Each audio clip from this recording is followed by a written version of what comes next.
In the winter of 1873, Eleanor Whitmore stood outside the nursery door of her Virginia estate, listening to something that couldn't exist. The laughter of children echoed through the walls, the patter of small feet racing across wooden floors, the gentle thud of toys being tossed and caught. But Eleanor had no children. She never had. 3 years earlier, her husband had died, and the nursery had remained sealed ever since. Yet every night, at precisely 8 o'clock, the sounds began. And tonight, for the first time, Eleanor would open that door. The Whitmore estate sat on the edge of Richmond, a sprawling manor that had weathered the Civil War with surprising grace, while so many neighboring homes had burned or fallen to ruin. Eleanor's husband, Thomas Whitmore, had been a railroad man, shrewd enough to profit from Reconstruction while maintaining neutrality during the conflict itself. When he died suddenly in 1870, he left Eleanor with more money than she could spend in 3 lifetimes and a house that felt like a mausoleum. The nursery had been Thomas's idea. He'd commissioned it 2 months before his death, hiring craftsmen to paint murals of forests and fairy tales across every wall.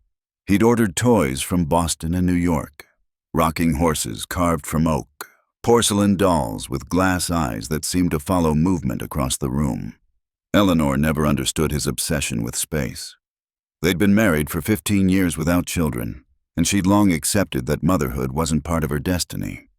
But Thomas had insisted, working himself into an agitated state whenever she questioned the expense. Then he died, a stroke, the doctor said. He'd been standing in the nursery when it happened, one hand on the windowsill, looking out at the gardens. The servants found him there the next morning, his body already cold, his eyes still open and fixed on something beyond the glass. Eleanor had the room sealed that same week. She couldn't bear to look at it, couldn't stand the reminder of whatever strange madness had possessed her husband in his final months. The door was locked, and she instructed the housemaid, a young woman named Catherine, never to enter or speak of it. For 3 years, the nursery remained untouched. Then came the sounds. It started on a Tuesday evening in November. Eleanor had been reading in the sitting room when she heard it, faint but unmistakable.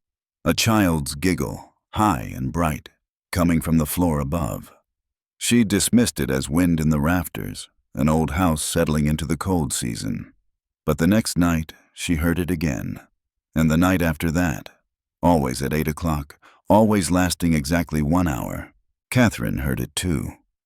The housemaid had been turning down Eleanor's bed when the sounds began, and she'd frozen, her face draining of color. Eleanor had asked her what was wrong, though she already knew. Catherine had whispered that she'd been hearing the noises for weeks, but was too frightened to mention it. She'd thought she was losing her mind. Together, they stood at the base of the stairs and listened. The sounds were clearer now, more distinct. Not one child, but several, their voices overlapping in play. The creak of the rocking horse moving back and forth. The soft impact of something being rolled across the floor. Music, faint and tinny, like a music box winding down. Eleanor had tried to convince herself there was a rational explanation. Mice in the walls, branches scraping against windows, the house itself expanding and contracting with temperature changes. But she knew better. These weren't random sounds. They had a pattern and purpose. They were the sounds of children at play. She'd consulted the local minister, Reverend Hawthorne, a stern man in his 60s who'd presided over Thomas's funeral. He'd listened to her story with increasing discomfort, his fingers drumming against the armrest of his chair. When she finished, he'd been quiet for a long moment before suggesting that grief could manifest in unusual ways. Perhaps, he said carefully, she was projecting her loneliness onto the house. Perhaps the absence of children in her life had created a kind of phantom presence. Eleanor had left his office feeling more isolated than before. Now, standing outside the nursery door with a candle in one hand and the key in the other, Eleanor felt her heart hammering against her ribs. It was 8 o'clock. Behind the door, she could hear them clearly. A boy's voice calling out in triumph. A girl's responding with mock indignation. The steady rhythm of the rocking horse, back and forth, back and forth. The warm, wordless hum of contentment that children make when they're absorbed in their world. She inserted the key and turned it. The lock clicked. She pushed the door open. The sound stopped instantly, cut off as if someone had closed a book mid-sentence. The nursery was exactly as it had been 3 years ago. Dust covered every surface in a thick blanket, undisturbed and perfect. The rocking horse sat motionless in the corner, its painted eyes staring at nothing. The toys remained on their shelves, arranged with the same precision the craftsman had left them. The murals on the walls had faded slightly, their colors muted by time and lack of light. Nothing had moved. Nothing had changed. But the air felt different. It held a weight that pressed against Eleanor's chest, made it difficult to draw breath. The temperature had dropped, cold enough that she could see her breath forming small clouds in the candlelight. And there was a smell, faint but distinctive, lavender and something else, something sweet and cloying that reminded her of flowers left too long in a vase. She stepped inside, her footsteps leaving prints in the dust. The floorboards creaked beneath her weight, loud in the absolute silence. She moved to the center of the room and turned slowly, examining every corner, every shadow. Empty, completely empty. Then she saw the toys. On the floor, in the middle of the room where she was certain nothing had been moments before, sat 3 wooden blocks arranged in a tower, and beside them, a porcelain doll lying on its side, its glass eyes catching the candlelight and reflecting it back with an eerie luminescence. Eleanor's hand trembled, and hot wax dripped onto her fingers. She didn't notice the pain. She was staring at the blocks, at the doll, trying to understand how they'd gotten there. The dust around them was disturbed, swept aside by small hands, forming patterns that looked almost like handprints. A sound behind her made her spin around. The rocking horse was moving, swaying gently back and forth as if someone had just dismounted. Its motion was smooth and steady, the runners creaking against the floor with each movement. Eleanor watched it, unable to look away, until it gradually came to a stop. She needed to leave. Every instinct screamed at her to turn and run, to leave this room and never return. But something kept her rooted in place, a feeling that if she left now, she'd never understand what was happening. She'd spend the rest of her life wondering and afraid. The candle flickered, nearly going out, then steadied. In that moment of dancing shadow, Eleanor saw something. A shape in the corner, small and indistinct, gone the instant the light stabilized. Her throat constricted. She forced herself to speak, her voice barely above a whisper. "Who's there?" The silence that followed felt deliberate, as if the room itself was considering how to respond. Then, so quietly she almost missed it, she heard a single word, spoken in a child's voice, gentle and questioning. "Mama?" Eleanor's legs nearly gave out. She grabbed the edge of a table to steady herself, her knuckles white with the force of her grip. The word echoed in her head, impossible and heartbreaking. She had no children. She'd never been anyone's mama. This wasn't real. It couldn't be real. But when she looked down at the blocks again, there were 4 arranged in a tower where there had been 3, and the doll had moved, now sitting upright, its tiny hands folded in its lap, as if posed with care. "Eleanor," the voice came again, clearer this time. Multiple voices speaking in unison, young and old, boys and girls. "Why did you lock us away?" The temperature dropped further. Eleanor's breath came in ragged gasps, forming thick clouds that hung in the air. Ice crystals had begun forming on the inside of the windows, spreading in delicate patterns across the glass. The candle flame burned blue, casting strange shadows that moved independently of their sources. Eleanor found her voice, though it shook with every word. "I don't understand. Who are you? What do you want?" The murals on the walls began to change. The painted trees shifted and swayed as if moved by wind. The fairy tale characters turned their heads, their flat eyes finding Eleanor and holding her gaze. A painted door on the far wall, previously closed in the scene, swung open to reveal darkness beyond. "We've been waiting," the voices said. "Papa promised we could come home. He said this room was for us. But then he left, and you locked the door, and we've been so lonely." Eleanor's mind raced. Thomas. Whatever this was, it connected to Thomas.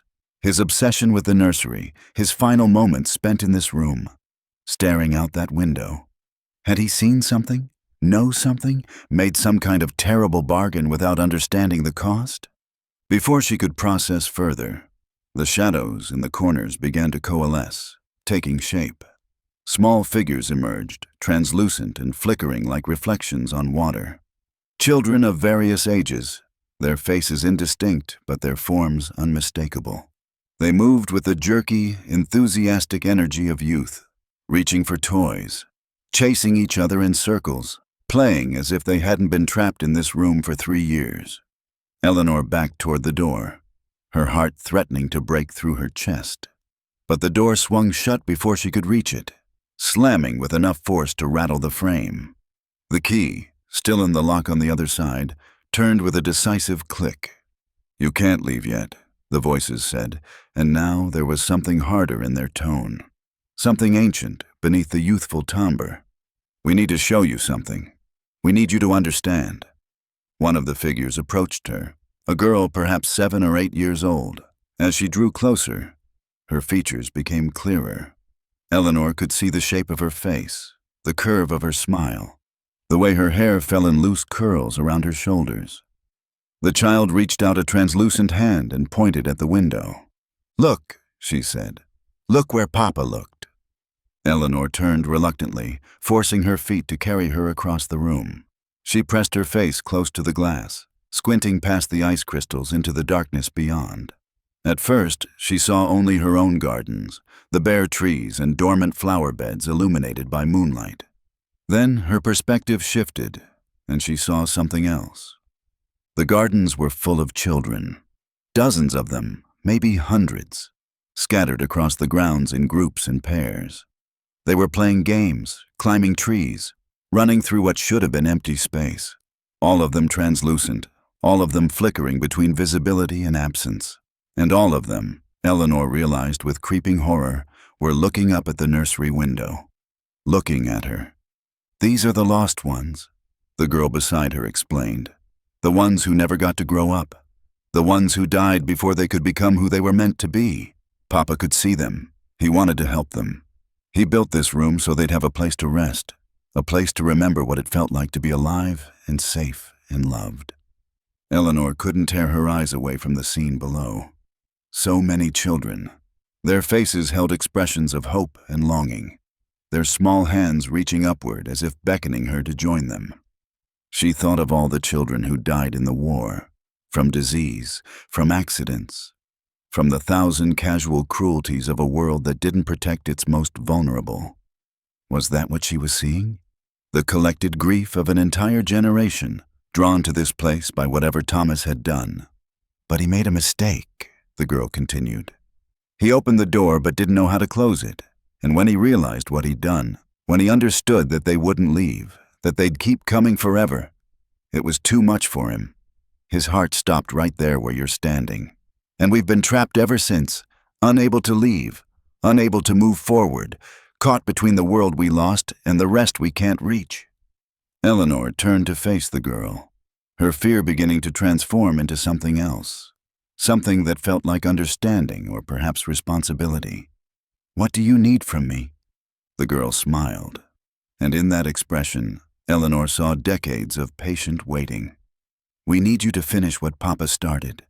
We need you to give us permission to go. He brought us here with love, but love without release is just another kind of prison. You're the keeper of this house now. You're the only one who can set us free." "How?" Eleanor asked. "What do I do?" The girl gestured to the other children, and they gathered close, forming a circle around Eleanor.